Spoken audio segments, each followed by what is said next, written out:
Amigos de Teatro Crítico en Hispanoamérica, vamos hoy a dar continuidad a los programas dedicados a filosofía política. Nos acompaña, como siempre, nuestro compañero, amigo Humberto González. Humberto, ¿cómo está? Muy bien, Axel, un gran placer retomar estas discusiones sobre filosofía política. Un placer saludarte. Y bueno, pues retomar lo que en su momento dejamos pendiente.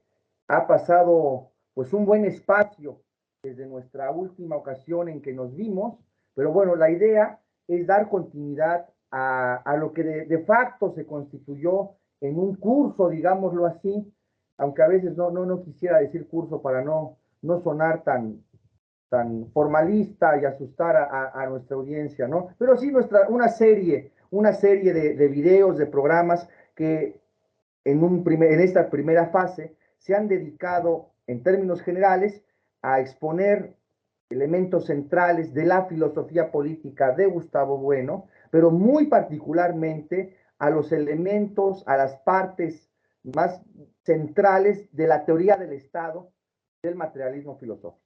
Es fundamental, claro, porque el ámbito de la filosofía política, del materialismo, de la obra, si nos enfocamos pensando en la obra de don Gustavo Bueno, pues implicaría hablar de la idea de los derechos humanos, de la idea del Estado de Derecho, eh, en fin, de la idea de democracia, ¿no? La filosofía, las teorías, las concepciones sobre la democracia del materialismo filosófico son abundantísimas y riquísimas, ¿no? Entonces, bueno, en esta faceta de esta serie de programas que hemos hecho, nos hemos dedicado sobre todo a analizar, a estudiar la teoría del Estado del materialismo filosófico. Y muy particularmente tomando como referencia, aunque hemos hecho recuperado partes o glosado partes de otras obras que también involucran elementos de filosofía política, hemos tomado como eje de esta parte el primer ensayo sobre las categorías de las ciencias políticas, ¿no?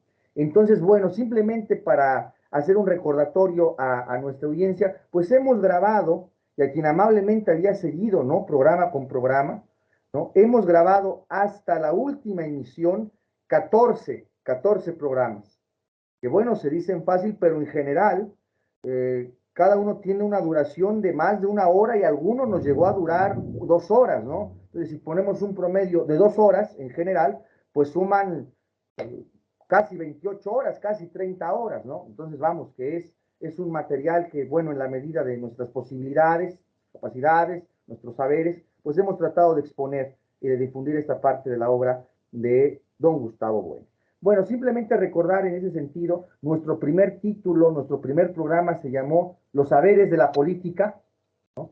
Donde sobre todo hablábamos de una cuestión nociológica, del estatuto nociológico, de lo que se ha denominado ciencias políticas, del tipo de saberes políticos, el género de la sociedad política, que le quisimos con toda intención darle ese nombre extraño eh, para hacer la nota de que género va mucho más allá en tanto idea filosófica, incluso como idea ontológica, va muchísimo más allá del reduccionismo sexualista que en las ideologías predominantes de nuestro tiempo se ha hecho, ¿verdad? Se ha hecho víctima a la idea de género, que es una idea ontológica y se le ha aplicado un reduccionismo insostenible.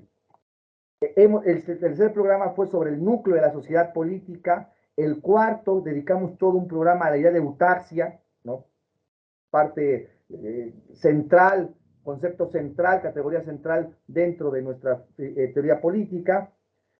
Hicimos un programa más sobre unas glosas, a los escolios que hace el profesor Bueno a la idea de eutarxia, eutarxia y justicia, donde hablábamos de estos temas.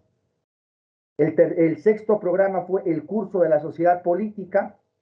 El séptimo, formalismo y materialismo político, que aquí es muy importante subrayar esto, no quiero robar mucho tiempo en esta introducción, pero no tiene nada que ver si somos rigurosos, si usamos con propiedad los términos y si asumimos al menos de manera cohesionada, congruente, el materialismo filosófico no tiene que ver con una especie, el materialismo político, con una especie de ideología política que vendría a reavivar partes del materialismo histórico o de ideologías comunistas y que andan por ahí circulando. No tienen nada que ver, ¿no? No va por ahí. Cuando usamos aquí el término de materialismo político. Ya sabrán por quién lo digo. Bueno, dicho esto, después hablamos de sistema político y poder. El noveno programa fue qué es el Estado y las capas de la sociedad política. El décimo programa fue la teoría del Estado desde el materialismo filosófico, como un programa de conjunto respecto a otras concepciones sobre la estructura del Estado. El programa décimo primero fue el Estado y la economía política. Ahí empezamos a desbrozar, a hacer un programa, a dedicar un programa por cada capa del cuerpo político, de la sociedad política, ¿no? Que es lo que vamos hoy a continuar. El Estado y la economía política. Dedicamos un segundo programa sobre este tema que corresponde al número decimosegundo, Empresas, Estado y Economía, donde esbozamos un poquito la filosofía de las empresas, de la filosofía de la empresa de Bueno. Y décimo tercer programa, tipos de Estado y formas de gobierno desde el materialismo político. Y el último programa que hicimos fue el programa décimo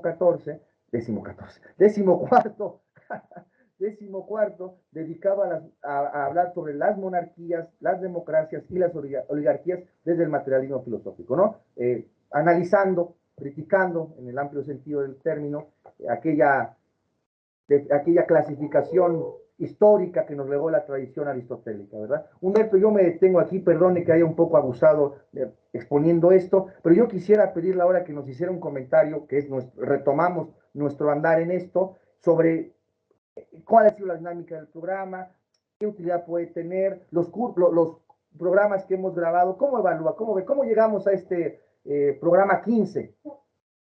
Bueno, no, lo que puedo decir es que hay una, por supuesto, son programas que están basados en la obra de Gustavo Bueno, del filósofo español Gustavo Bueno, y que atiende, por supuesto, a los, vamos a decir, los principios del materialismo filosófico. Entonces, esto para nuestra audiencia, lo que, digamos, se debe tomar en cuenta es que no estamos hablando de la política o temas como la política o la guerra, por ejemplo, en una percepción mundana entendida por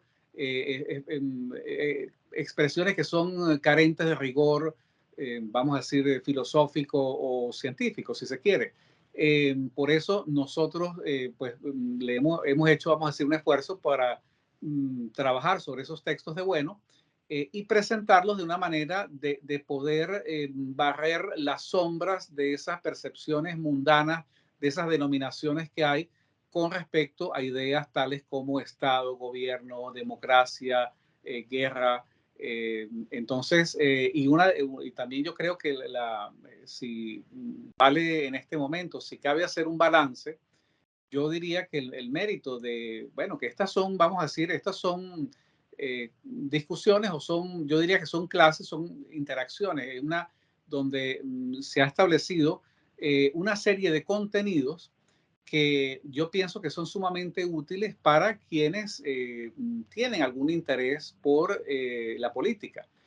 Sobre todo porque en las escuelas de ciencias políticas hay,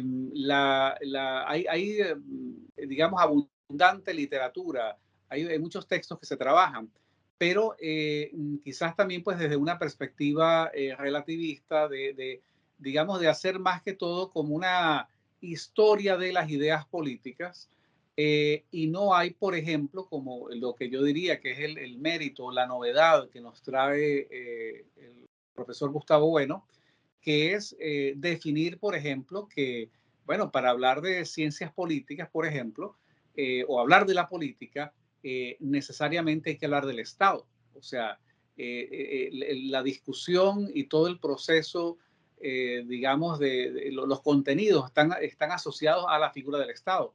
No es, por ejemplo, como a veces hemos visto en algunos manuales de, por ejemplo, de partidos políticos, ¿no? Que, bueno, ¿qué es la política? Bueno, es aspirar al poder, pero, o sea, ese tipo, digamos, de definiciones que no tienen ningún sustento y que más corresponden, pues, a cuestiones de propaganda, ¿no?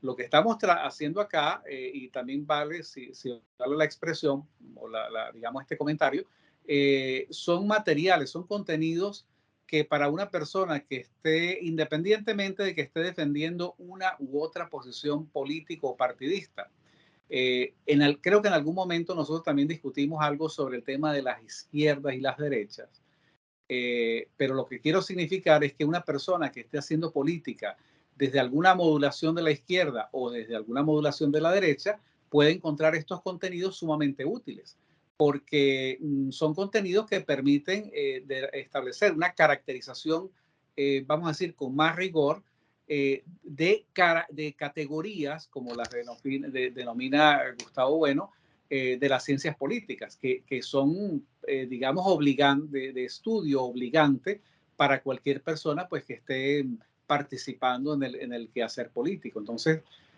yo sí creo que hay un valor y bueno, esto está a la orden de cualquiera que pueda estar interesado, y nosotros pues siempre pues tomamos, digamos, seguimos pues con atención pues los comentarios que hace la gente, siempre pues tratando de ver dónde hay más interés para, en base a eso, pues también ofrecer más contenidos de ese tipo.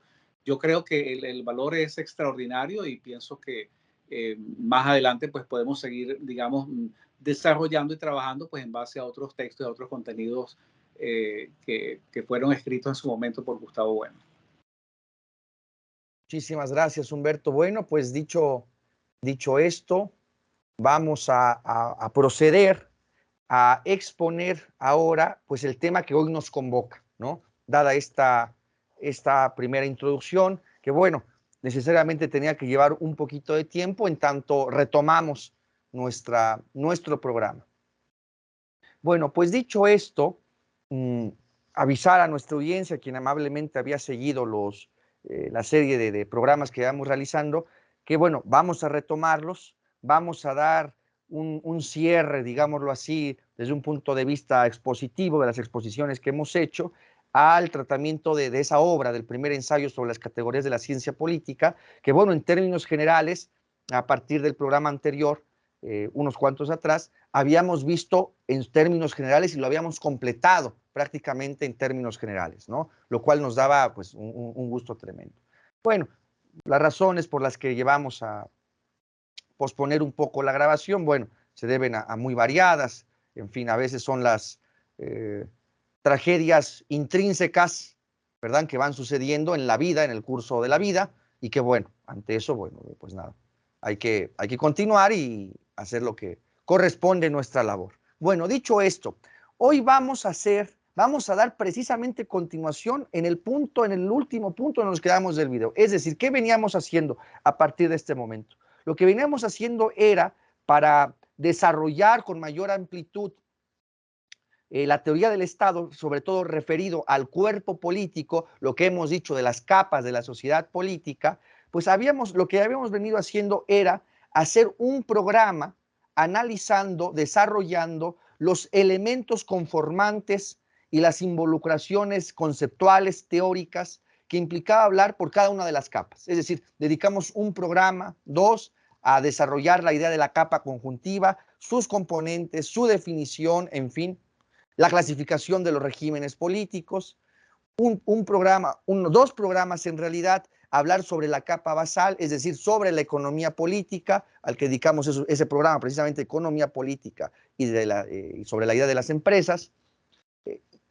Y ahora lo que vamos a hacer es desarrollar un programa dedicado a desbrozar, a desarrollar los elementos propios de la capa conjuntiva, perdón, de la capa cortical, Entonces, lo que haremos ahora es hacer una exposición dedicado a la capa cortical de la sociedad política. Entonces, bueno, pues también a quien le interese esto puede remitirse a los otros videos, están en YouTube, hay una carpeta en el canal de la Fundación Gustavo Bueno, hay una carpeta ahí que compendia todos los videos, y hoy vamos a iniciar con esto. Hemos dicho, para retomar lo que aquí hemos expuesto, que desde la filosofía política de Gustavo Bueno y desde la teoría del Estado, la sociedad política, buena parte es encarnada por el Estado, está compuesta, y lo hemos dicho, bueno, quien lo ubica pues será repetitivo, pero bueno, eso también me he enfocado para aquellos que no están cercanos o en el entorno, ¿verdad?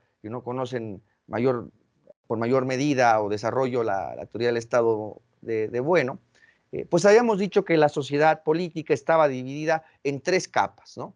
Esto es muy interesante porque esta construcción de los conceptos que desarrolla, bueno, pues desde luego no son gratuitos. Las denominaciones, los nombres con los que conceptualiza o categoriza esas partes componentes del Estado tienen componentes muy puntuales. Esto de capa cortical, capa basal, pues nos remite precisamente en buena medida a la idea del cuerpo, porque se afirma ahí que la sociedad política es un cuerpo, claro, porque la idea de un cuerpo no solamente remite a una entidad concreta, ¿no? Un cuerpo puede estar formado por varias entidades, por varios objetos, por varios fenómenos, ¿no? Así es cuando, bueno, afirma que el cuerpo de una ciencia, que una categoría, una ciencia en particular, conforma un cuerpo, y no dicho de manera simplemente analógica o metafórica, propiamente conforma un cuerpo, una disciplina, una disciplina científica. Bueno, pues si lo vemos así, la sociedad política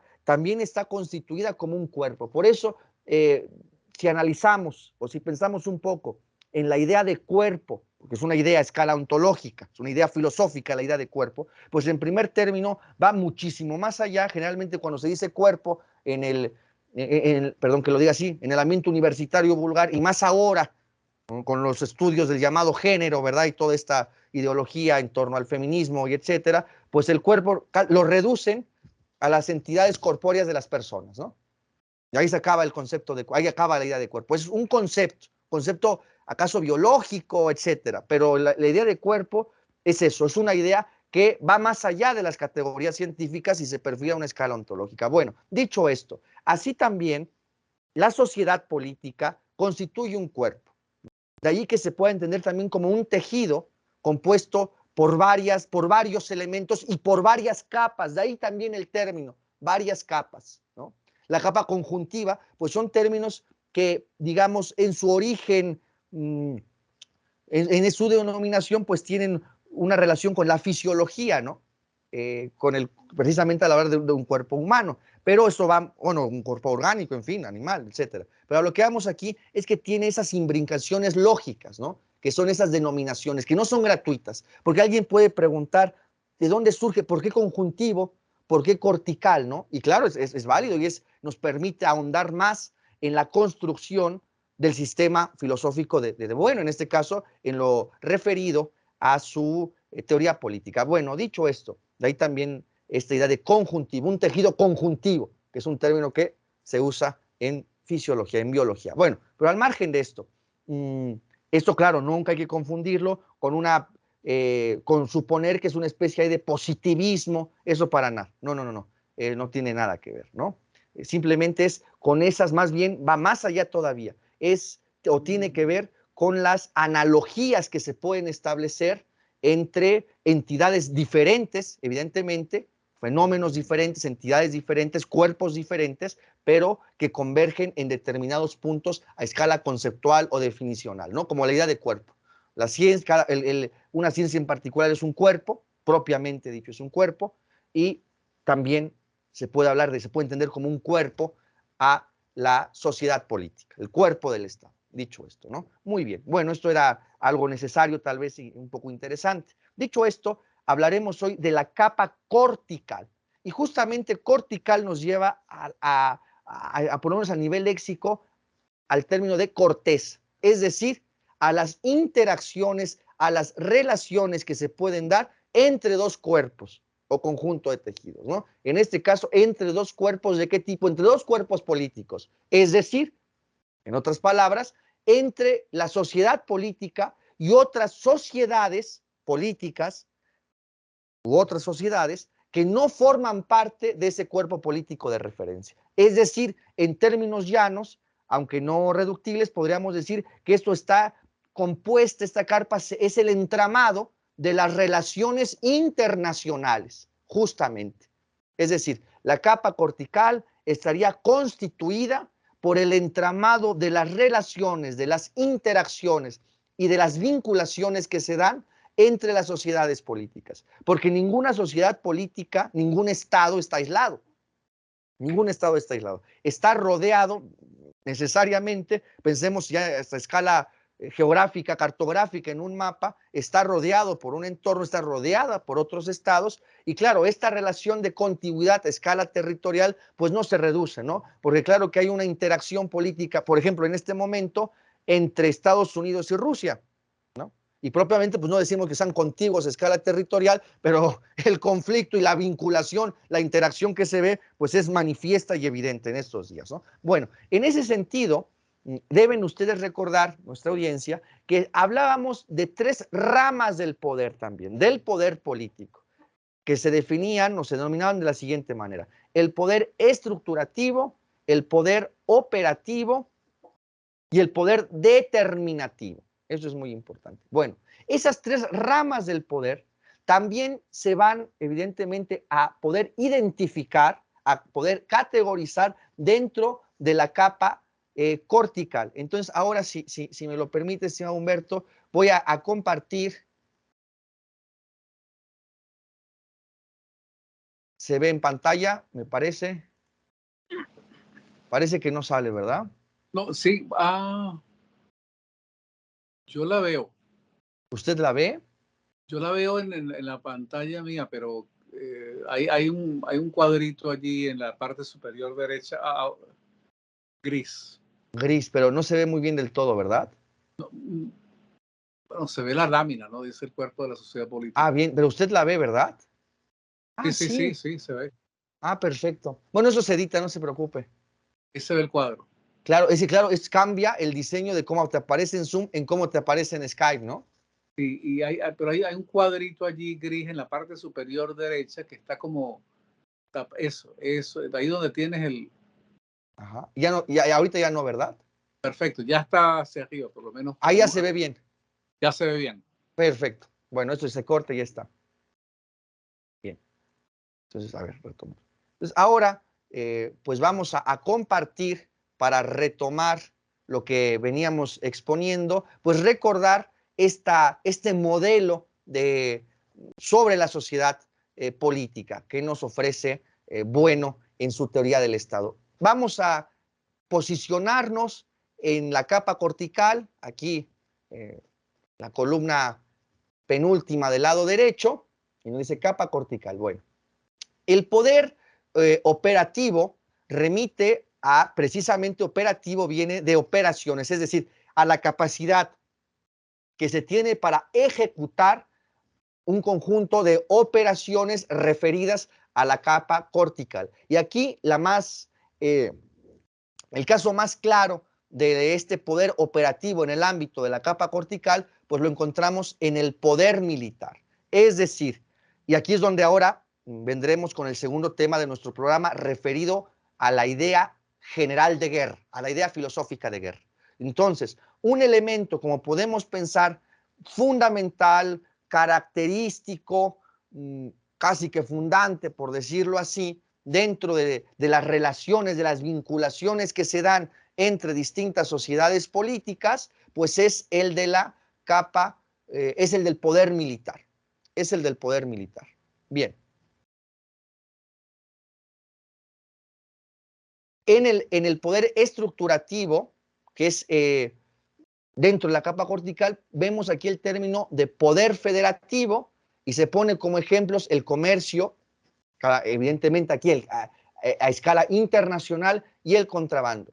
Y dentro de las ramas del poder, dentro de la rama del poder determinativa, es decir, en la capacidad de generar términos, esto hay que recordarlo, el poder determinativo remite a la capacidad que existe en un Estado para generar términos, cambiarlos, modificarlos, transformarlos, es decir, entendamos aquí términos, si remitimos a la teoría del poder sintáctico, hay que recordar eso, que está en un programa dedicado, que dedicamos todo un programa a hablar en el sistema político, es el capítulo donde hablamos del sistema político, ¿no? El poder determinativo remite a la capacidad que tiene un Estado, la conducción, la clase dirigente de un Estado, para generar, transformar, articular o destruir términos, es decir, a las fuerzas que van a operar en estos ámbitos. Por eso aquí dice alianzas o inmigración privada. Alianzas entre estados, es decir, la posibilidad de construir un elemento de fuerza, de construir un término,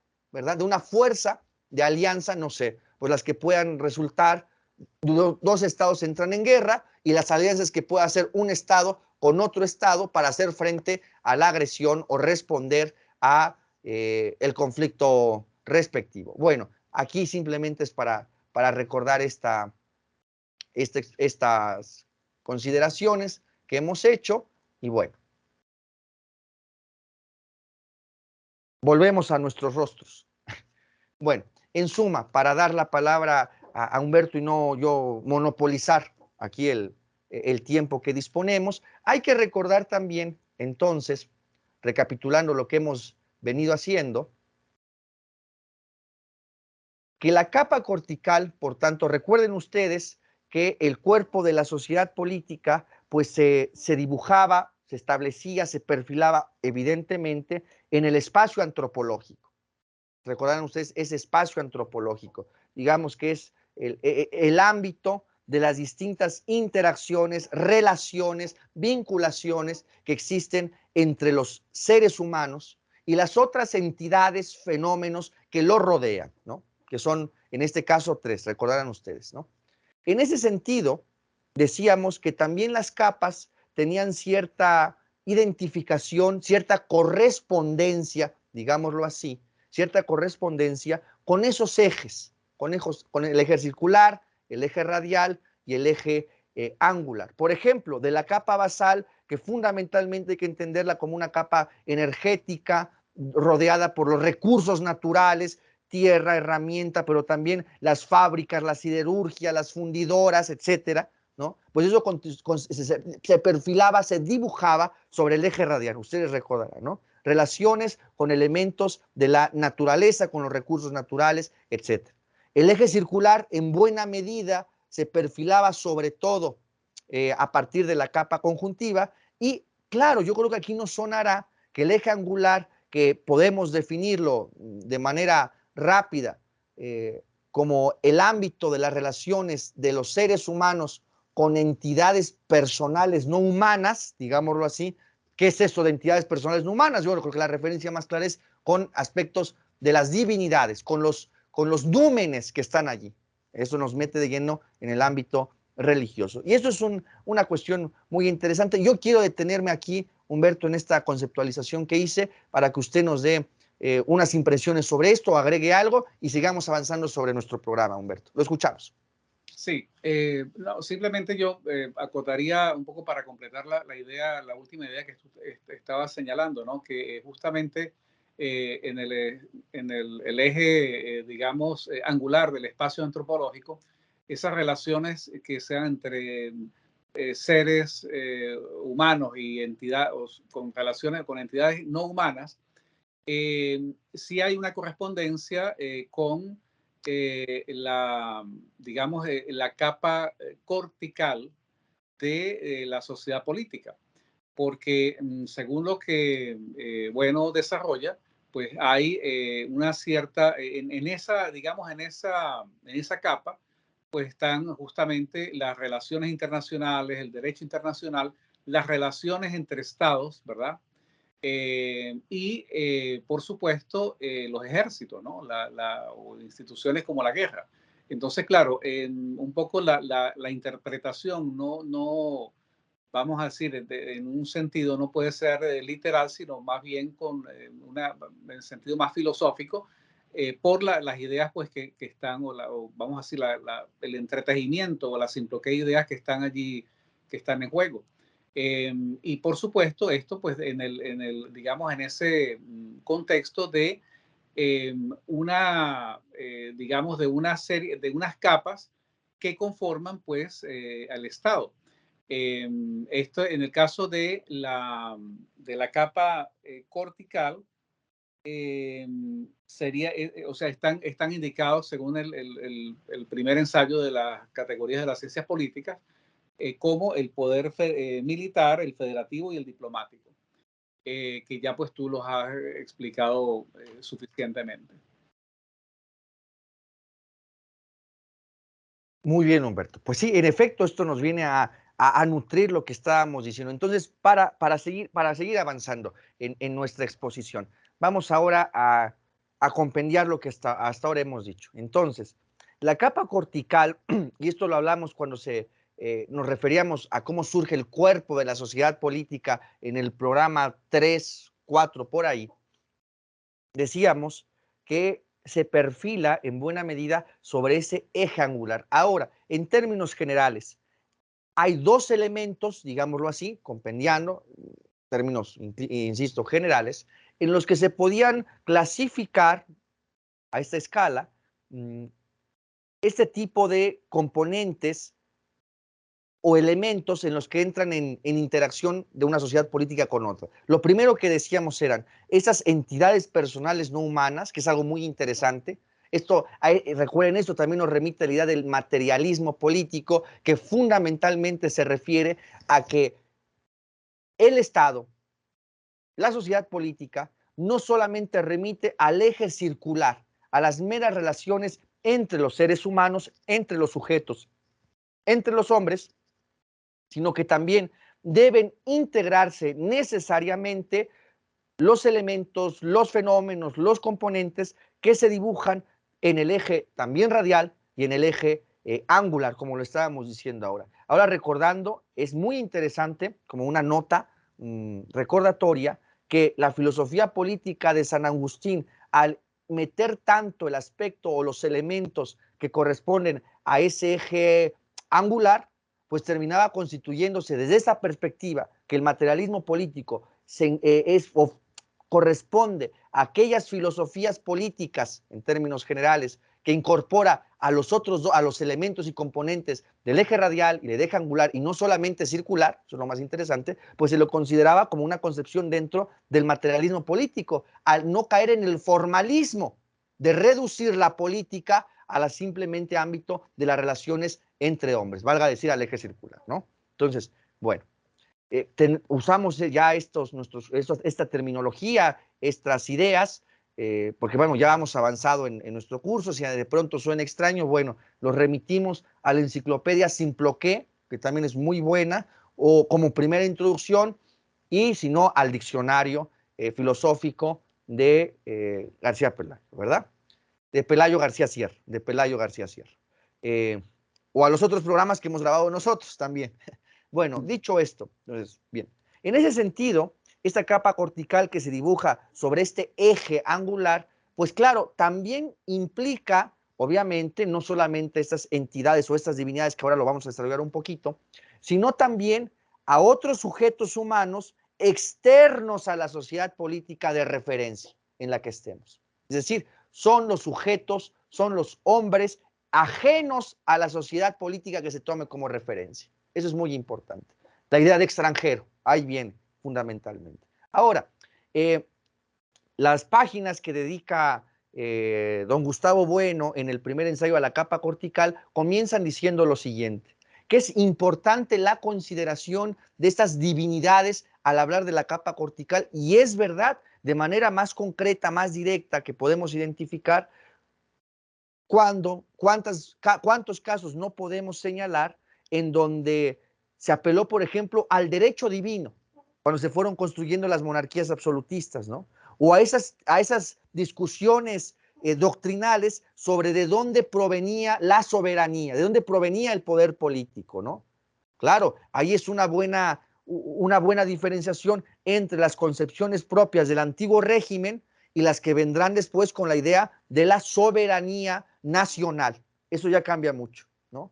O con los cambios que puede haber, ¿no? Que el poder político emana de Dios, en tanto ha generado, él ha posibilitado la creación de las sociedades políticas, pero lo delega también, y estas son distintas, ¿no? A veces en el pueblo y de ahí pasa al príncipe, o las otras posiciones, ¿no? Directamente de esta entidad divina que pasa directamente al príncipe. Y aquellas discusiones, ¿no? Que se dan también, por ejemplo, en la escolástica española o justo en los momentos de ruptura del antiguo régimen, ¿no? Eso es muy importante, porque claro, no es lo mismo la idea del absolutismo, de las monarquías absolutistas y del derecho divino, a suponer que la soberanía reside en la nación, ¿no?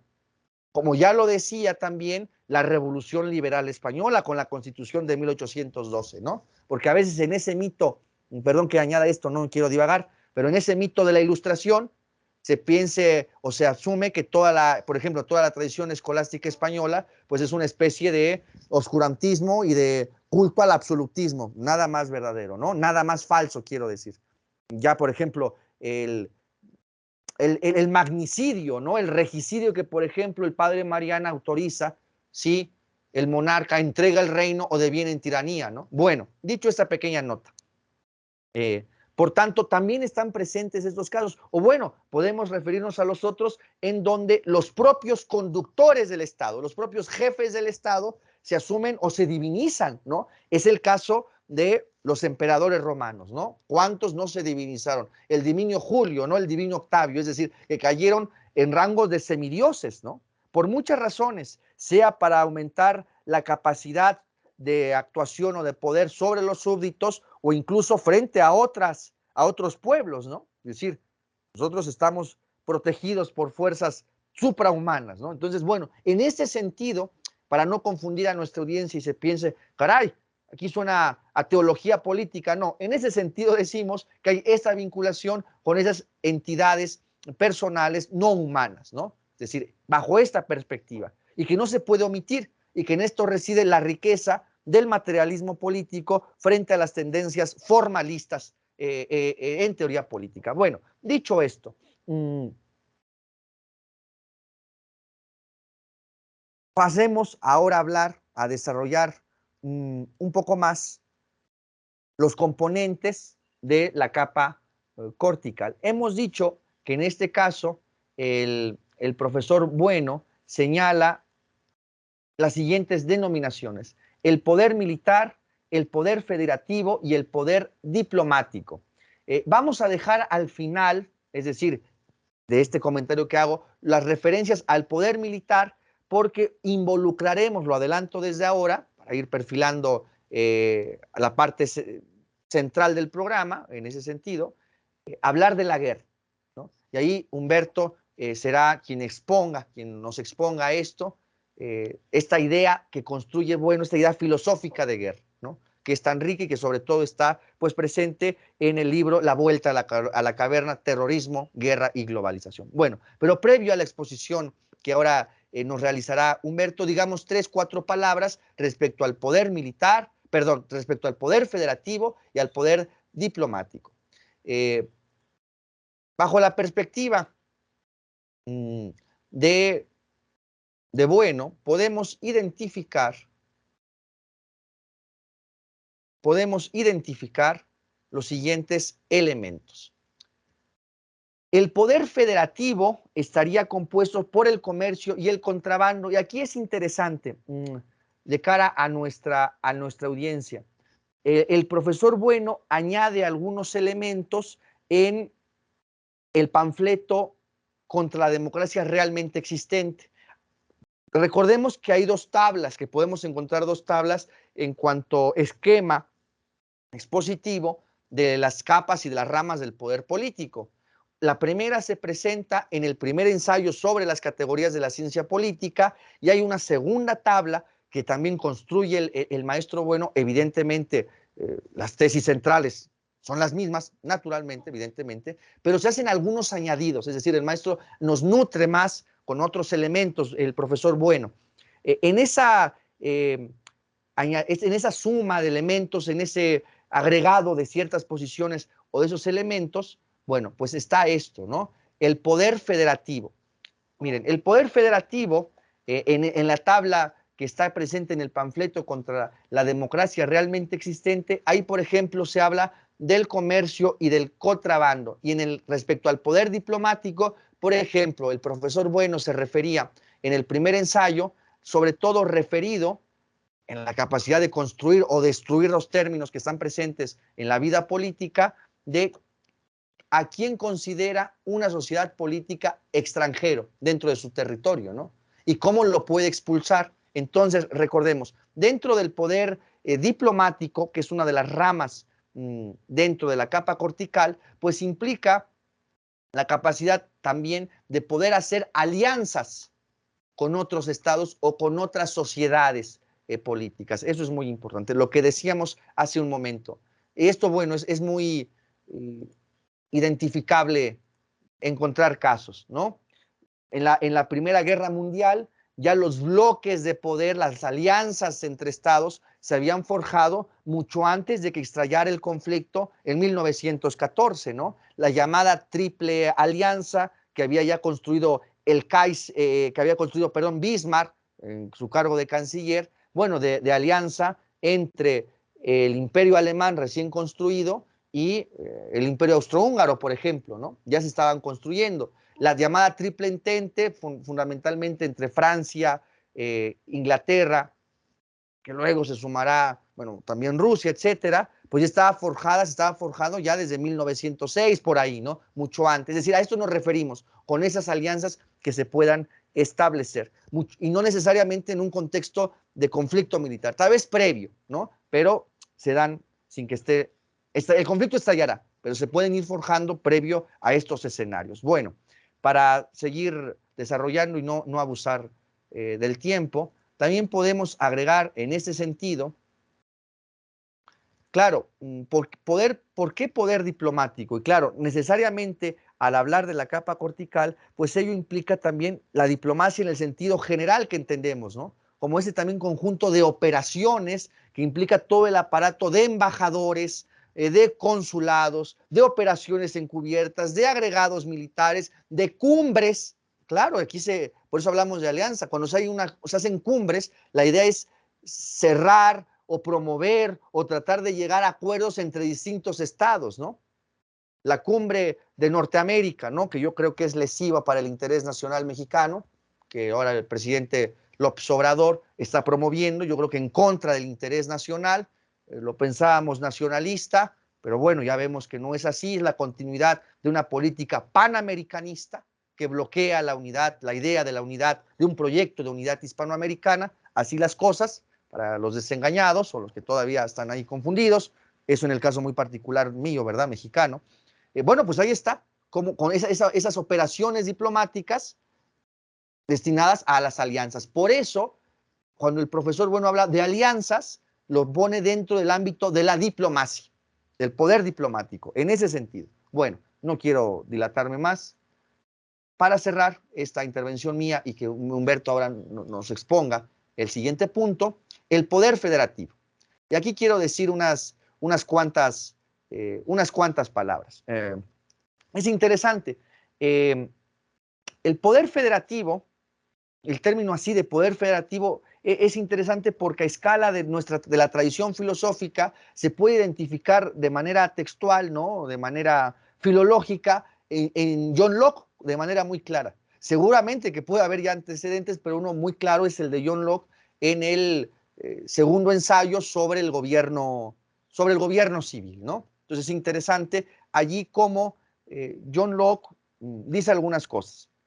Y mire que para que John Locke diga algo acertado está difícil, ¿no? Pero bueno, hasta él se dio cuenta de ciertas cosas, ¿no? Y de ahí se puede encontrar también cómo el materialismo filosófico y don Gustavo, bueno, se articula, se nutre en nuestro sistema de la tradición, ¿no? En determinados puntos, en determinadas categorías, en determinados conceptos, ¿no? Eso es interesante, eso nos referimos con el carácter tan amplio de recuperación de la tradición, claro, reinterpretando, reacomodando, reajustando, pero yo creo que también ahí el vigor del materialismo filosófico y de la obra teórica del maestro Bueno. Esa frase que es tan común en nuestro entorno y que a veces se vuelve pues, un poco de lugar común sin meditar muy bien lo que en el fondo quiere decirnos, que es muy profundo la situación de pensar contra otros, pues también implica esta recuperación, esta reinterpretación, reajustes, reacomodos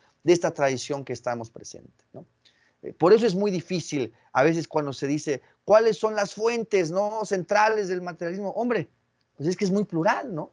Se compone de muchos elementos nuestro sistema filosófico, ¿no? No se podría decir así como dijo Lenin, ¿no? Las tres partes integrantes y las tres fuentes del marxismo, ¿no? Aquello que decía, aquí es diferente. Bueno, simplemente quiero decir lo siguiente remitiéndonos a esta obra de Locke del poder federativo, leer unos parrafitos y yo cierro. Yo me callo en ese momento. Miren, es muy interesante lo que dice John Locke. O sea, hasta John Locke lo dice, y ya es mucho decir. Entonces, para alertar a los pacifistas, a ciertos incluso liberales, que se les olvida, ¿no? Pues aquí está una raíz tremenda y se les olvidan ciertas tesis que les dijeron sus antepasados ideológicos. Fíjense, en un punto dice lo siguiente John Locke, es el capítulo 12 que dice, los poderes legislativo, ejecutivo y federativo del Estado, ¿no? Un poco para recuperar esto, y que se puede encajar bien con la propuesta que hace aquí, bueno, en términos teóricos. Dice Locke, otro poder existe en cada república, al que pudiera llamarse natural, porque es el que corresponde al poder que cada hombre naturalmente tuvo antes de entrar en sociedad. Ahí, claro, la parte metafísica, por eso decimos reinterpretar, la parte metafísica, el contractualismo, ¿no? Que es una fantasmada por completo, es una cuestión metafísica, antihistórica, antisociológica, etcétera, ¿no? Pero lo interesante dice aquí, porque aunque en una república sean sus miembros personas distintas, todavía cada cual relativamente al vecino, y como tales le gobiernan las leyes de la sociedad, con todo, con referencia a la humanidad, al resto de la humanidad, forman un solo cuerpo. En este punto, donde hemos expuesto en términos generales las distintas ramas que se presentan en la capa cortical, una de ellas es denominada por el profesor Bueno como el poder federativo, porque claro, debemos recordar que las ramas del poder, que se basan a su vez en la teoría sintáctica del poder político, en ese sentido remitimos a nuestra audiencia cuando no escuche algún término, no le suene familiar, que recurra a nuestras grabaciones anteriores, pues identificamos dentro de las ramas del poder político una rama que dentro de la capa cortical, Bueno la define, la nombra, la denomina como poder federativo. Ahora, esto tiene mucho interés y vamos a identificar ahora de dónde viene esta denominación, ¿no? En la tradición podemos encontrar que el término de poder federativo, y que eso también tiene mucho interés en estudiar, analizar cómo Bueno va construyendo sus conceptos, sus denominaciones y cómo va articulando el maestro Bueno esta teoría, en este caso concreto, de las capas del cuerpo de la sociedad política. En ese sentido, podemos identificar como un antecedente muy claro que muy manifiestamente se encuentra en la tradición a John Locke. Es John Locke el que también acuña ese término de poder federativo en el segundo tratado sobre el gobierno civil. Lo encuentra ahí también John Locke. Y esto tiene su interés porque nos demuestra, o es una prueba clara, de cómo el materialismo filosófico, de cómo el pensamiento de Bueno en sentido objetivo, el pensamiento objetivo en tanto la doctrina, el sistema en su conjunto plasmado en las distintas obras, el pensamiento objetivo de don Gustavo Bueno se nutre de nuestra tradición filosófica, A veces esta fórmula, esta expresión que se ha vuelto un poco lugar común en nuestro entorno, para bien o para mal, pero bueno, más bien yo diría que para bien, pero que mantiene su vigor de pensar, es pensar contra alguien, implica también eso, el ver cómo se ha asimilado en el materialismo filosófico nuestra tradición filosófica y cómo se nutre el pensamiento objetivo de Bueno de la tradición. Claro, esto implica también ciertos reajustes, reacomodos, reinterpretaciones, ¿no? Desde luego. En este caso, en el caso de John Locke, cuando él habla de poder federativo, pues desde luego hay que considerar que él es uno de los forjadores y una de las figuras más representativas del liberalismo, ¿no? Con lo que eso implica decir, en términos filosóficos, en términos políticos, con la carga metafísica inherente al liberalismo, hay que decirlo, tanto en su concepción de cómo surge de la sociedad, la génesis de la sociedad, que parte de una teoría contractualista, como si la sociedad surgiera, es la tesis de Locke, de un contrato que hace, y también de Rousseau, claramente, en otra vertiente, que la sociedad se forja, se forma a partir de una especie de contrato que hacen los distintos hombres, los distintos seres humanos, para formar una sociedad. Esto, desde luego, pues es absolutamente antihistórico, antisociológico, y justo se encarna dentro de esas concepciones metafísicas que son inherentes al liberalismo, como su concepción de libertad, ¿no? O la idea de derecho natural, que luego se verá muy manifestado frente a tomar la propiedad, el derecho de propiedad, como un derecho natural, con lo que implica decir derecho natural, que no puede existir tal, desde luego. Bueno, pero sin embargo, insistimos, esto nos puede demostrar cómo decir que también pensar contra alguien es también decir cómo el sistema, en particular nuestro sistema del materialismo filosófico, se nutre de la tradición, reinterpretándolo, reajustando, pero que bueno, aquí se encuentra su valor y que muy posiblemente también antes de Locke pueda encontrarse otro antecedente, ¿no? Pero se encuentra ahí con mucha claridad en esta obra. Bueno, dicho esto, vamos ahora a revisar de manera muy breve, para no dilatar mayormente, es en el capítulo 12 del segundo tratado sobre el gobierno civil, también para dar esas referencias históricas que tienen su interés, en donde John Locke dice lo siguiente sobre esta denominación de poder federativo. Dice, existe en toda comunidad política otro poder al que podría aplicarse el calificativo de natural, puesto que corresponde a una facultad que cada uno de los hombres poseía naturalmente antes de entrar en sociedad. Bueno, ahí está la parte del contractualismo que, bueno, no es aceptable desde nuestra perspectiva materialista. Pero aquí viene lo interesante.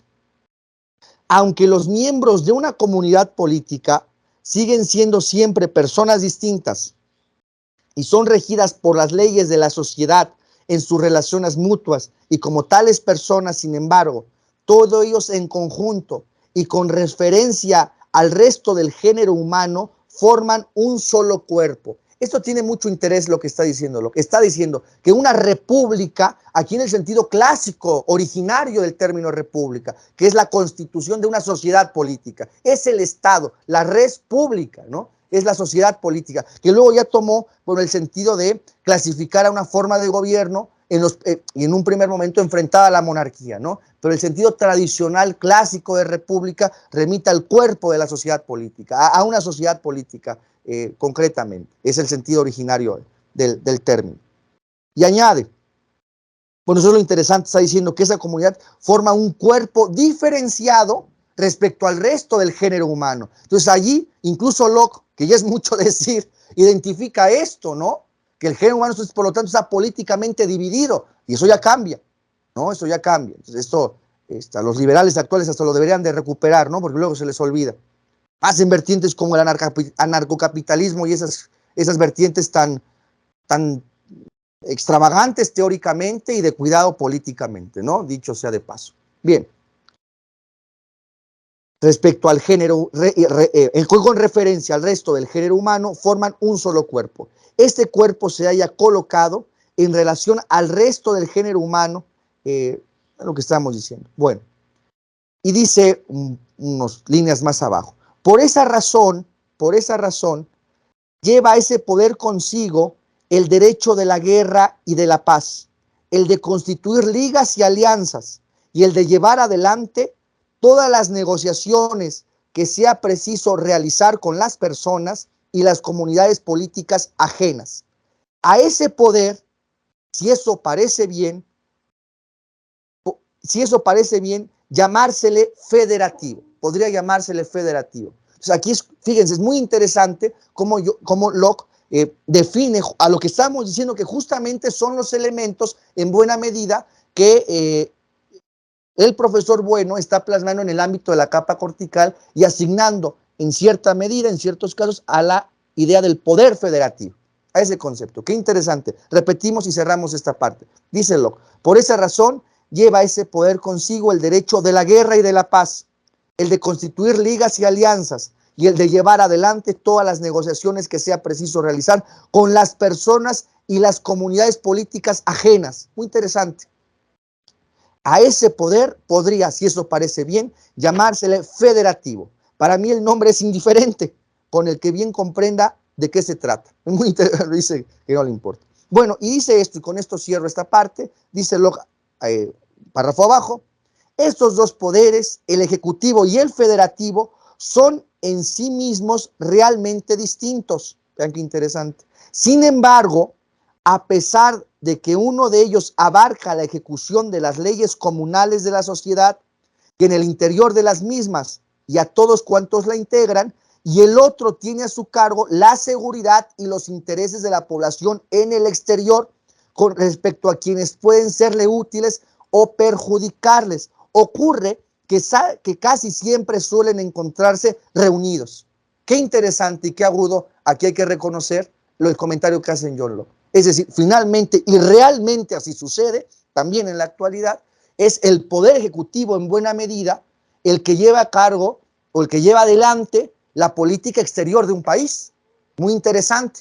En el capítulo dedicado a las facultades del Poder Ejecutivo de la Constitución Nacional de la República en México, del Estado en México, la Constitución de la República en México, habla que es el presidente, es decir, el jefe de la Administración Pública Nacional, el encargado de conducir la política exterior. Y el Senado aprueba tratados, la guerra o la paz, pero el encargado de hacerlo es el presidente de la República. Y además, no es casualidad que en el caso mexicano, como en varios casos de la mayoría de las repúblicas hispanoamericanas, sea también el presidente de la República el comandante en jefe de las Fuerzas Armadas, ¿no? Es muy interesante. En Bolivia, no sé si ahora sigue, había un comandante general, aparte del ministro de la Defensa y del presidente, había un comandante en jefe. En el caso mexicano y otros más en Hispanoamérica, es el presidente de la República, el comandante en jefe de las Fuerzas Armadas, ¿no? Lo cual implica más referirse al ejército y a la guerra. Yo me detengo aquí con esta glosa, Humberto, una glosa de tipo histórico, filosófica, ¿no? Pero cerrando con esto, es interesante identificar también las raíces de algunos de los términos, de las denominaciones que el maestro bueno emplea. Porque una vez, lo quiero insistir con ello, demuestra el vigor y la potencia del materialismo filosófico en tanto asimilado lo fundamental de nuestra tradición filosófica de origen helénico, fundamentalmente. Acaso vertientes más cercanas o más lejanas, pero que tienen en ciertas partes vigor, interés, como ese es en este caso el comentario, la glosa de Locke sobre el poder federativo. Claro, como pueden ver, ajustándose los conceptos, reinterpretándose, reacomodándose, pero se trata sin duda alguna de una asimilación de esa tradición. Por eso, y cierro, estimado Humberto, para darle paso a usted, que es lo que es el centro de nuestro programa, la exposición de usted, es difícil decir cuáles son las fuentes del materialismo, de dónde brota. Hombre, habrá partes, habrá tendencias más significativas en ontología, en tesis más generales y fundamentales del sistema, pero vemos cómo se nutre en muchos puntos de toda nuestra tradición, en sus dominaciones, en su forja, ¿no? Por eso no se puede decir, como hay alguien pretendió, ¿verdad?, por ahí, pero no se puede decir como con Lenin, ¿verdad?, respecto al marxismo, las tres partes y las tres fuentes, ¿no?, del marxismo. No es verdad. Aquí hay una pluralidad, ¿no?, de interacciones, de influencias que se asumen y que se ha asimilado críticamente, reinterpretándolo dialécticamente en nuestra tradición filosófica. Bueno, yo cierro con esto, Humberto, y vamos a pasar ahora a la parte central del programa. Subrayo esta situación, y bueno, simplemente para recordar, la capa cortical con el poder federativo, que acabamos de ver, con esta política de alianzas, pero también con el poder diplomático, que hay alguna interacción, como pueden ver, entre esos dos elementos, y también con el poder militar.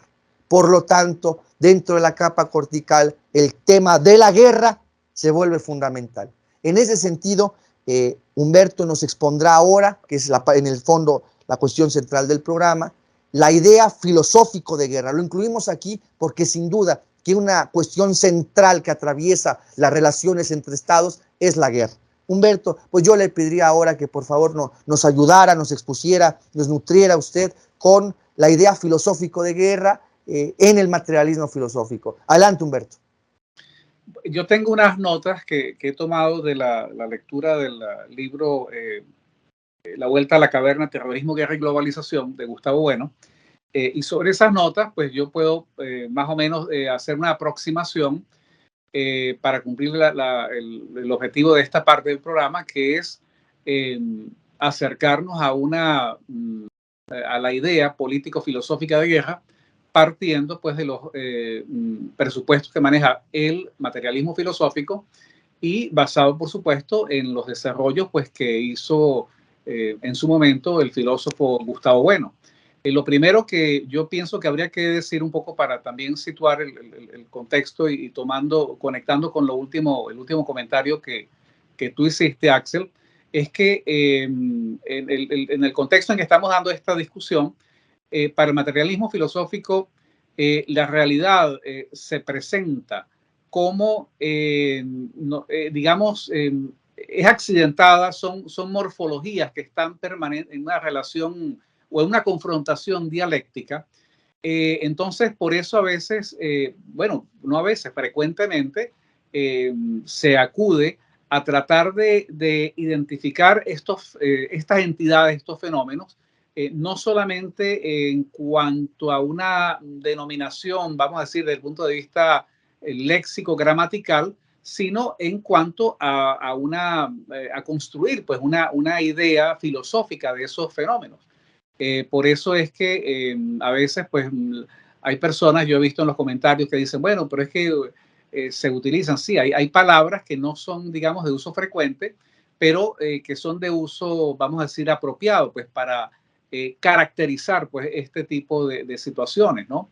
El caso concretamente en esta parte del programa que vamos a abordar, que es justamente el tema de la guerra. Esto está conectado con la intersección de lo que es la capa cortical del Estado con la rama, creo que es del poder operativo. De esa conjunción, ¿verdad? Está el poder, digamos, el poder militar, y por supuesto se deriva también pues la capacidad pues que tiene el Estado para involucrarse en ese, digamos, vamos a llamarlo, en esa situación que se conoce como la guerra. Lo que ha planteado Gustavo Bueno es que para comenzar a construir una aproximación a la idea de la guerra, hay que entender que esta es una idea que está desbordada está cruzada por muchas otras categorías.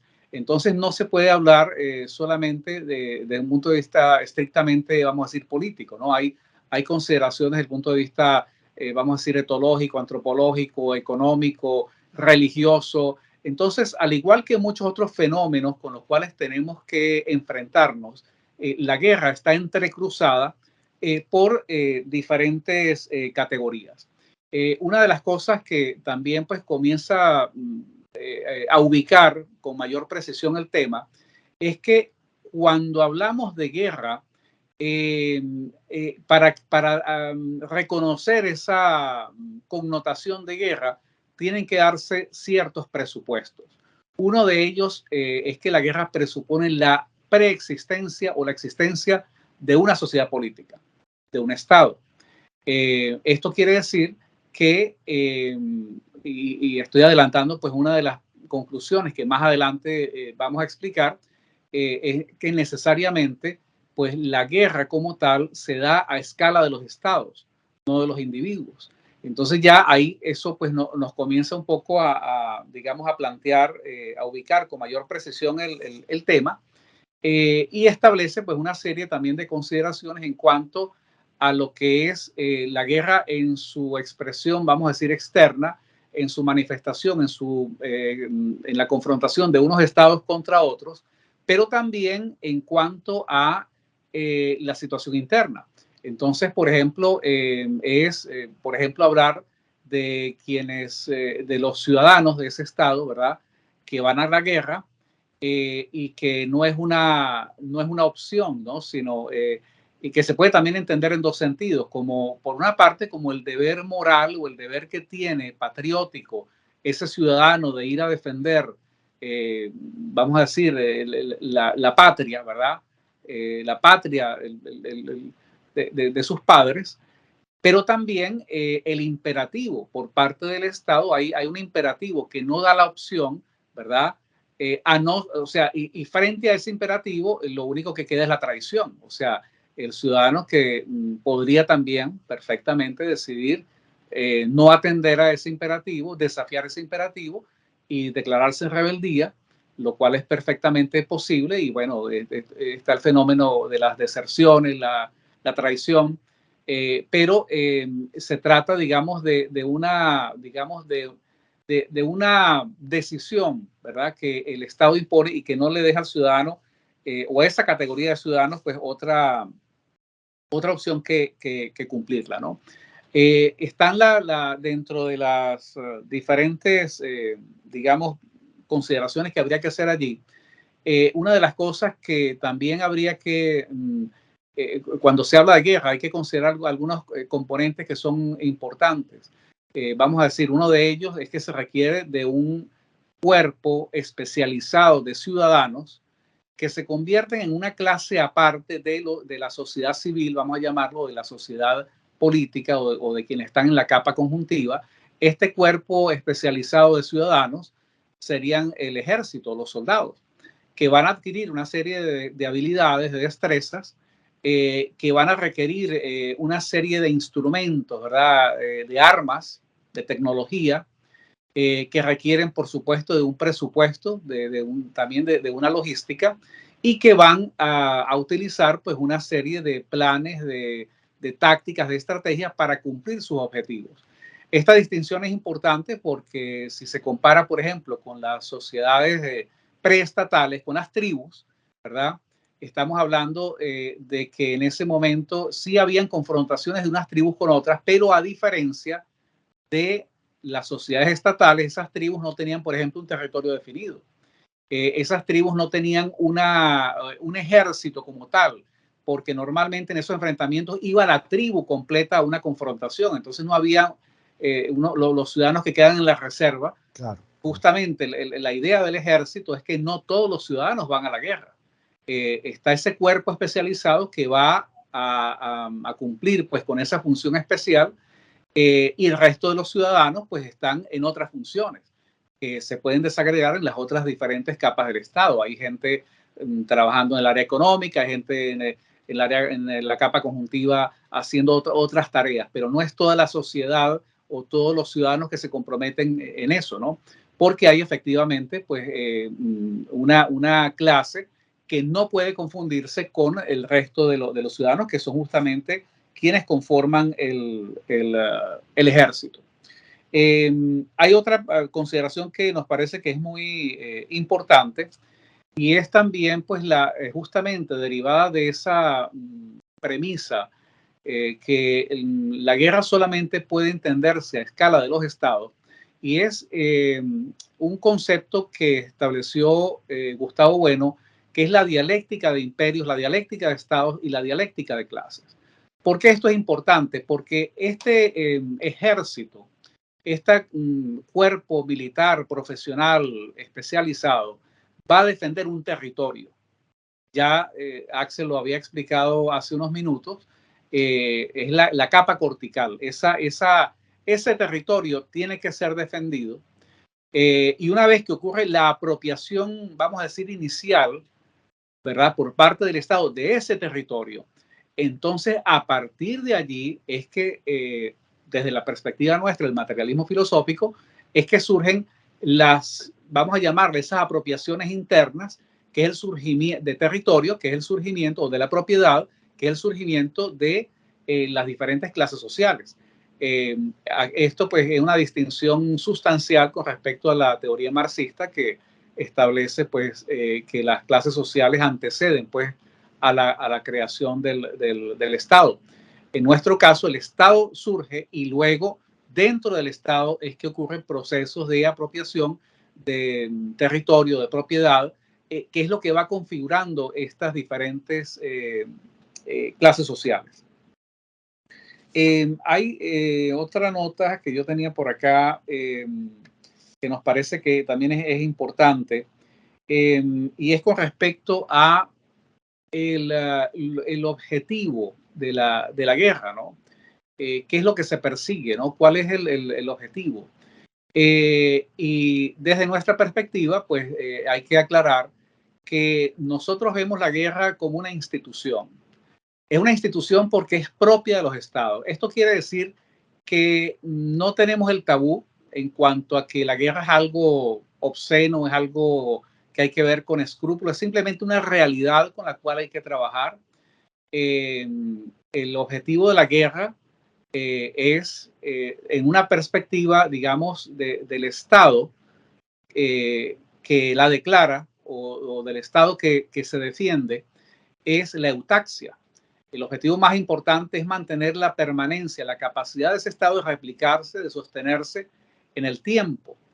Y para esto, por supuesto, esto marca una diferencia con esas caracterizaciones, vamos a llamarlas de tipo psicologista, que son muy frecuentes por parte de los periodistas, por parte de los medios, que parecen atribuirle la guerra al capricho, ¿no? A la soberbia, a algunos atributos, a los arrebatos psicológicos o emocionales del líder o del político o del estadista que está al frente de ese estado. Por ejemplo, vamos a decir, cualquiera de esas, podemos tomar el ejemplo en este momento, vamos, para no ir tan lejos.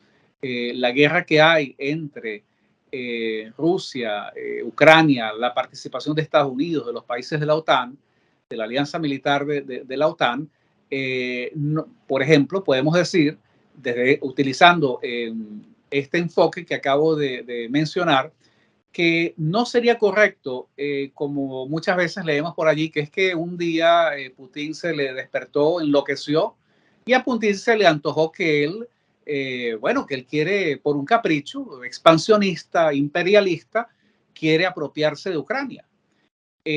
No es así. ¿Por qué no es así?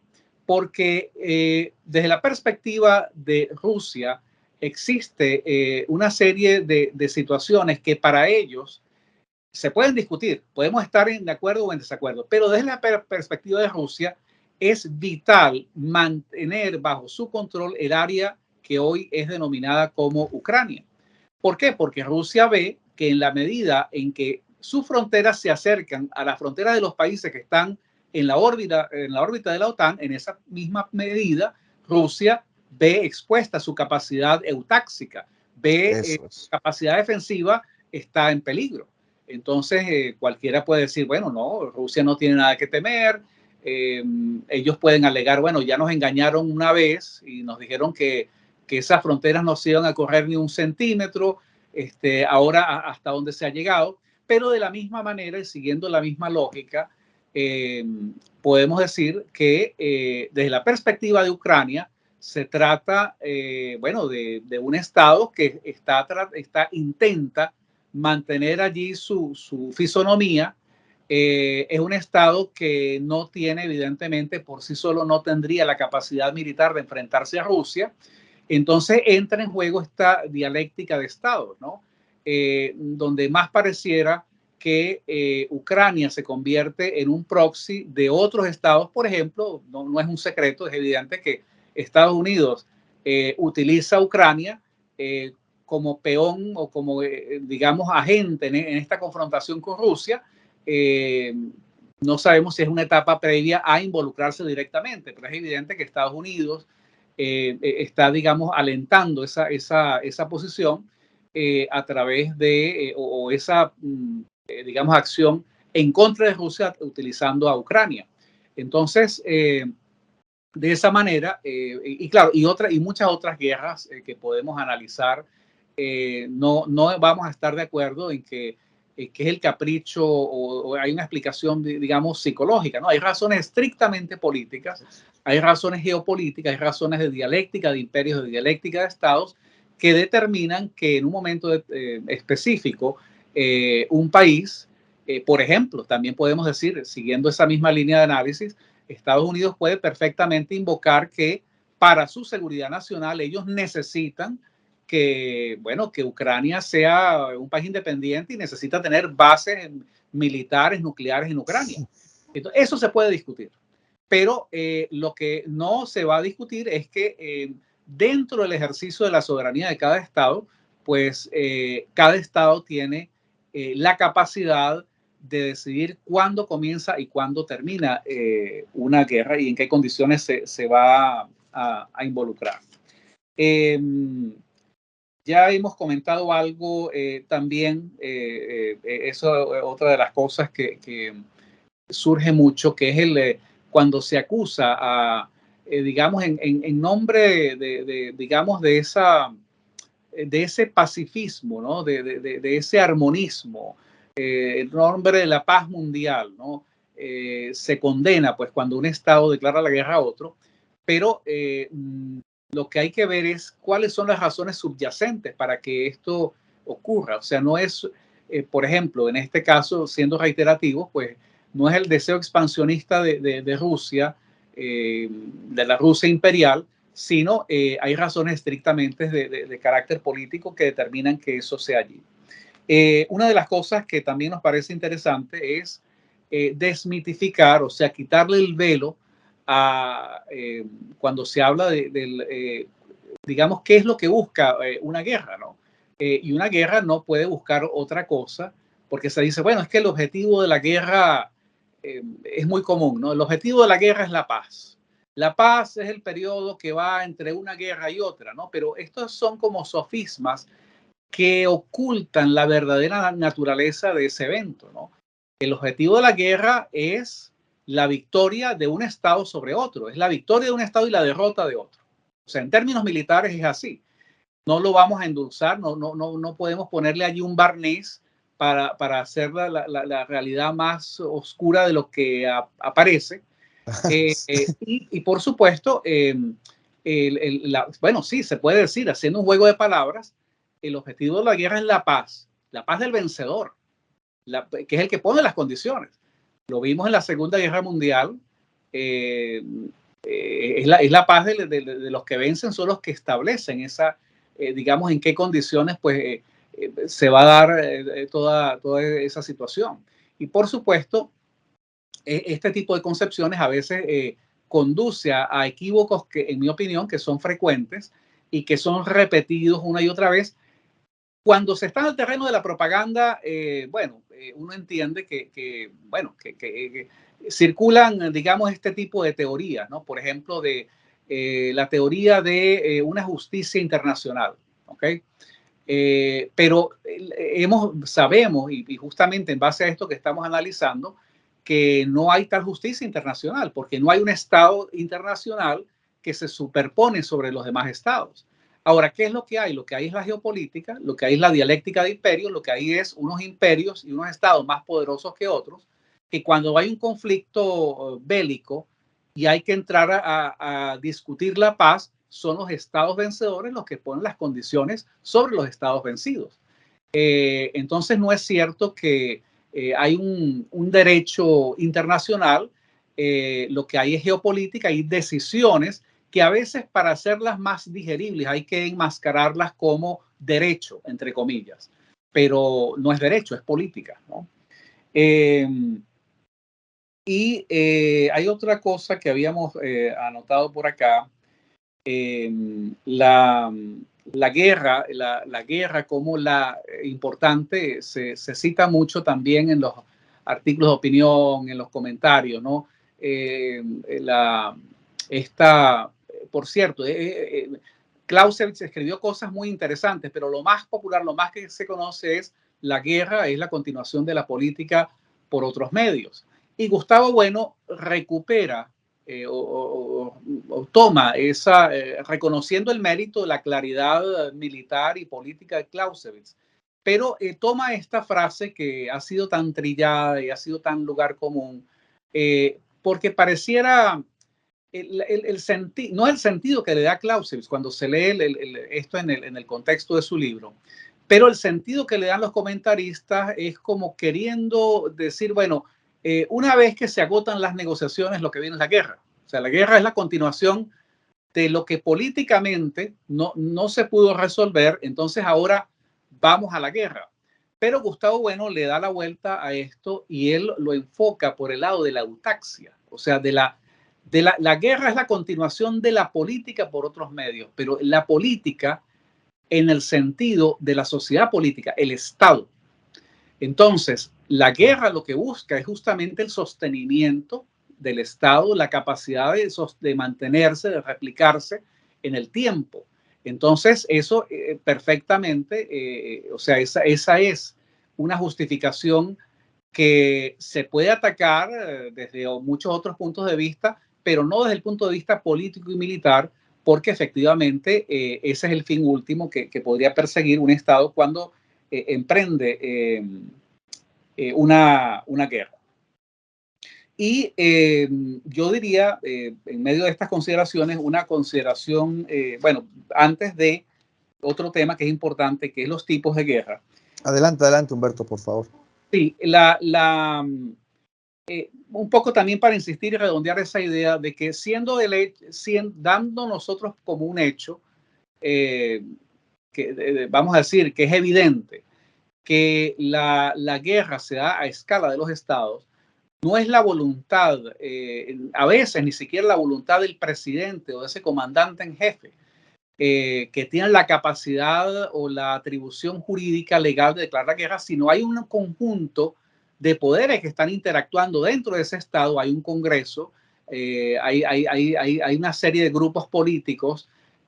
No es como cuando se habla bueno, el poder, digamos, el gobierno de uno. No hay gobierno de uno, porque ese uno necesita toda una infraestructura, toda una capa conjuntiva, toda una capa cortical para ejecutar esos planes, digamos, acciones y esos programas. Entonces, la guerra no es la decisión de una sola persona, que a veces también hay esa percepción equivocada. Esa persona, que es el comandante, el jefe, y que es el presidente de la República, puede ser el encargado de comunicar, de transmitir lo que en otros ámbitos donde hay más de una persona ha sido ya previamente decidido, donde hay el grupo de los generales, por ejemplo, el grupo, qué sé yo, del alto gobierno. O sea, es un poco quitarle ese misticismo, ¿no? De esa pincelada épica que traemos de Hollywood, de que, bueno, es el líder que declara, digamos, en base a su propio capricho, ¿no? Ir o no ir a una guerra. Gustavo Bueno establece, y es una de las cosas que nosotros consideramos que es bien interesante, hace vamos a llamarlo como una especie de taxonomía de los tipos de guerra. Y él nos habla de unas guerras tipo cero, que serían las guerras preestatales, las guerras entre tribus, yéndonos un poco a la explicación original y contrastando con los elementos que ya explicamos de cómo operan las guerras en los estados modernos, ¿verdad? Estos enfrentamientos eran más rudimentarios, no eran entre ejércitos, eran hordas, quizás bandas de unas tribus enfrentadas a otras, y claro, no tenían pues esas características de sofisticación que se ven una vez que se constituyen los estados. Las guerras de tipo 1, él las define como la confrontación de estados contra sociedades preestatales que están en el entorno de esos estados. Pero también podríamos incluir acá, por supuesto, las guerras que se dan cuando se emprenden procesos de expansión imperial o de colonialismo. Son guerras donde hay estados o imperios perfectamente organizados, estructurados, con ejércitos, con esas características que hemos indicado, contra tribus que no tienen pues la misma capacidad. Las guerras de tipo 2, de tribus versus o contra estados, también se da cuando están, digamos, grupos o tribus que no están organizados estatalmente, pero que, como en el caso de los bárbaros, bueno, tratan de asaltar o de entrar, por ejemplo, cuando esas arremetidas que hacían en el Imperio Romano. Las guerras de tipo 3, quizás, pues, para los efectos de este análisis, vienen a cobrar también pues, el mayor interés para nosotros, porque serían las guerras que se dan entre estados, ¿no?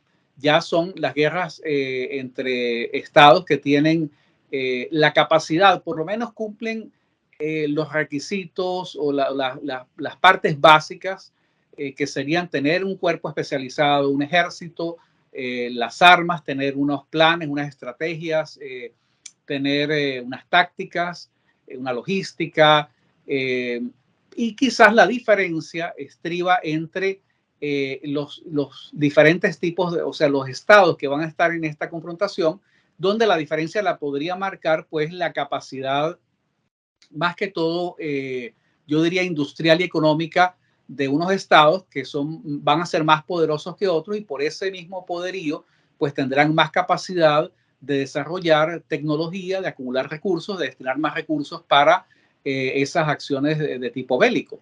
Y serían entonces las guerras de tipo 3.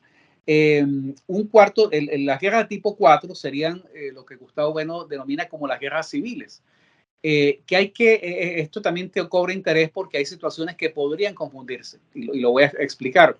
Las guerras civiles son de grupos dentro del Estado que están pugnando para controlar esa sociedad política. ¿Okay? Entonces, son grupos que se enfrentan entre sí y, bueno, son unos grupos que derrotan a otros. Ahora, la distinción hay que hacerla, por ejemplo, con situaciones como cuando se plantean, digamos, intentos de secesión. No podemos, o desde nuestra perspectiva, no podemos considerar el intento secesionista como una guerra civil porque el objetivo de ese movimiento secesionista no es controlar al Estado, es separarse. Entonces, podría convertirse en una guerra de tipo 3, de Estado contra Estado, solamente en el caso de que ese esfuerzo secesionista prospere, eso se constituya en un Estado y ese Estado pues tenga entonces ya la entidad y la capacidad para enfrentarse política y militarmente a otros Estados. Pero mientras tanto, y por supuesto, como hay que darles una caracterización, pues simplemente, como no es una guerra civil, pues eso en la taxonomía que nos propone Gustavo Bueno viene a ser pues un acto de traición a la patria, justamente, ¿no? Y no podría verse de otra manera. Gustavo Bueno adelanta también la posibilidad de un género 5, que sería un género mixto, porque sería la combinación de guerras que combinan pues algunos de los elementos de la taxonomía que hemos citado anteriormente y que por supuesto pues también da digamos, la posibilidad de establecer de que es un tema que está en permanente discusión, en permanente elaboración y que no se puede dar por agotado. Pero yo creo que con esta taxonomía pues y con la caracterización y los elementos que él nos ofrece, nosotros podemos estar más cerca de construir una idea político-filosófica de la guerra que no se rinda ante estas versiones que corren por redes sociales y en boca de los periodistas que condenan el hecho de la guerra a priori como algo ya por definición, por defecto negativo. Por supuesto que hay consecuencias, hay consecuencias. La guerra, como todo en la vida, ¿no? Hay consecuencias que no son deseables, pero un poco la perspectiva nuestra es quitarle esa sombra y tratar pues de entender lo que es un fenómeno que es inherente a los estados. Yo podría decir para, digamos, concluir esta parte pues de la discusión, que retomando por supuesto lo que hemos aprendido de Gustavo Bueno, las guerras son inherentes a los estados y por supuesto yo diría, parafraseando a Gustavo Bueno, que es el tipo de situaciones con las cuales hay que seguir trabajando porque mientras haya estados, irreversiblemente habrá guerras. Eso no hay espacio para la paz perpetua kantiana. La guerra es parte de la dialéctica de imperios, de la dialéctica de estados, y es simplemente un fenómeno o una situación que tenemos que abordarla, trabajarla y estudiarla de acuerdo pues a la realidad en la cual cada uno de nosotros nos movemos, en la medida en que eso responda a preservar y a sostener la eutaxia de cada estado. Pues, ¿qué más, Humberto? Realmente después de la extraordinaria exposición, la fantástica exposición que ha hecho Humberto, podemos dar prácticamente por cerrado nuestro programa. Realmente yo no tendría nada más que agregar, pues Humberto ha hecho una exposición verdaderamente, extraordinaria, que nos expone por completo los rasgos fundamentales de la idea de guerra que el profesor Bueno, que don Gustavo Bueno, nos presenta en La Vuelta a la Caverna, de cara a que nuestros programas pues son pedagógicos, corresponde a la parte 1, hay distintas ediciones, es una de la edición grande, hay una pequeña edición, ni tan pequeña, pero voluminosa, la edición de bolsillo, que es la que tiene efectivamente Humberto, y bueno, eso lo pueden encontrar, en efecto, en la parte 1, la idea de la guerra. A partir de este capítulo, de este apartado, en La Vuelta a la Caverna, pueden encontrar lo que justamente hoy Humberto nos ha expuesto tan fantásticamente. Bueno, pues yo quiero concluir, ya acercándose un poco hacia las 2 horas nuestro programa, no llega tanto, pero debemos concluir. Como siempre ha sido un gusto estar con ustedes. ¿Acaso redondear cuál fue el objetivo de incorporar el tema de la guerra al hablar de la capa cortical? Creo que es manifiesto, pero cerremos esto como a manera de compendio, ¿no? Es decir, la capa cortical, recordemos nosotros, es este ámbito, este campo en donde el Estado, una sociedad política de referencia, va a entrar en vinculaciones, relaciones, interacciones con otras sociedades políticas fuera de ella, ¿no? Y claro, esto puede ser una sociedad política contigua, lo que decíamos al inicio del programa, en las fronteras, o alejada, pero finalmente existe en términos territoriales, quiero decir, pero finalmente, aunque esté alejado, esté cerca, insisten interacciones o relaciones, como lo que ahora nos decía Humberto, en el conflicto que está ahora presente en Europa y frente a Rusia también. Bueno, simplemente recordar que dentro de esa capa cortical, pues una de las vinculaciones, de las relaciones más claras, más obvias, más manifiestas que se dan en la relación entre los estados, como ya bien señalaba Humberto, pues precisamente es la guerra. Nosotros queríamos hacer estas glosas, recuerden ustedes que ahora estamos desarrollando o ampliando a partir de otras obras u otros materiales que nos ha legado, que nos legó don Gustavo Bueno, y desarrollar estos elementos desde la teoría del Estado, no nutrir con otras partes de las obras del maestro Bueno o la teoría de las capas, ¿no? En este caso tocó referirnos a la capa cortical y por eso esta exposición sobre la idea de la guerra, ¿no? Con los géneros que ahora ha expuesto Humberto, los géneros también, los tipos de guerra. Y yo me quedo con esto simplemente para cerrar el programa, la relación entre la idea de eutaxia y la idea de guerra, ¿no? Eso es fundamental. Finalmente, no se puede decir que simplemente un Estado por intereses expansionistas o imperialistas se lanza a la conquista de otros pueblos, sino también es considerado como un punto de vista de eutaxia para ese Estado que se expande. Es decir, desde la perspectiva de una sociedad que se está expandiendo o se está constituyendo en imperio, puede ser un tema de orden interno, de eutaxia para él, el ir a invadir a otro país que puede estar a 10,000 kilómetros, ¿no? Eso también es interesante considerarlo. Son estos matices, esta riqueza que siempre está llena, que desborda la obra de don Gustavo. Desborda, quiero decir, en el sentido de que estos matices, estos detalles, vamos, que todo está ahí matizado, todo está ahí con una riqueza extraordinaria, ¿no? Siempre está ahí presente en ese sentido. Esas especificaciones, sus detalles teóricos que en el fondo implica entender la realidad en la obra de don Gustavo Bueno. Cuando dije desborde, quiero decir que precisamente sus obras, vamos, están llenas, abundantísimas en esas especificaciones tan importantes, porque así de enredada puede ser la realidad, ¿no? Bueno, Humberto, pues yo me despido con esto. Dedicaremos otro programa, prácticamente podemos cerrar el tratamiento del primer ensayo sobre las categorías políticas. ¿Acaso sea interesante para cerrar el tratamiento de la capa cortical, a lo mejor comentar la cuestión del poder comercial, ¿no? El aspecto económico, ¿acaso esa podría ser una propuesta de programa? Hoy vimos el tema de la guerra, podemos tratar en un programa, en el siguiente, el tema de la relación entre la capa cortical y el comercio, ya no el mercado de ámbito interno, sino el comercio necesariamente internacional entre dos estados, que también implica una situación dialéctica y nada armoniosa muchas veces, ¿no? Bueno, pues muchísimas gracias por acompañarnos. Humberto, muchísimas gracias por acompañarnos con esa exposición extraordinaria. Y bueno, Humberto, nos vemos en la siguiente emisión. Bueno, gracias, Axel. Nos vemos la próxima oportunidad. Claro que sí. Esto fue Teatro Crítico en Hispanoamérica. Hasta la próxima y un abrazo. Dicho esto, no le digo.